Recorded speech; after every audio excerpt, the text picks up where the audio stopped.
Mankoba ka 43 lauk wahangan dajilah ngadareuheusan nyariuman kana dampal sampeyanana.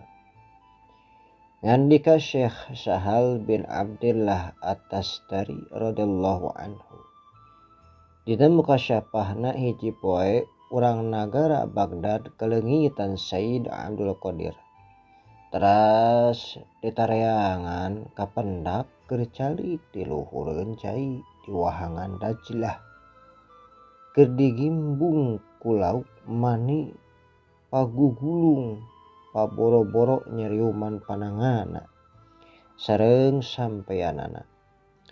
Saur Syekh Sahal, kaulah henteu bosen-bosen ningali pagulung-pagulung na eta lauk anu rupa-rupa tingkahna jeung beda-beda kaayaanana jeung warnana nepi ka manjing waktu zuhur.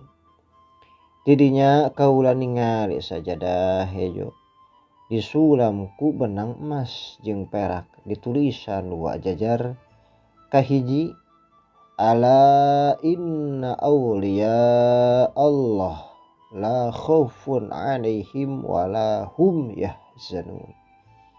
Kadua salamun alaikum ahlal bait innahu hamidum majid.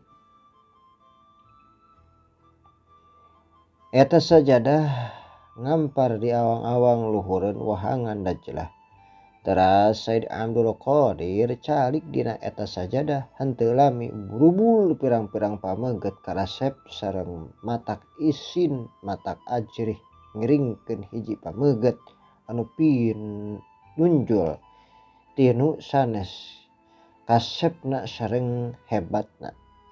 Sadayana pada ngadeg payuneun sajadah kalawan adab. Tidinya teras Sayyid Abdul Qadir neteupan berjamaah ngimaman ka sadayana. Kitu deui sadayana wali-wali Baghdad ngiring netepan.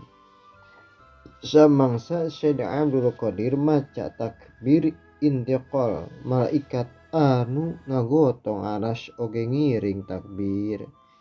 Sayyid Abdul Qadir maca tasbih, malaikat anu aya di langit oge ngiring maca tasbih.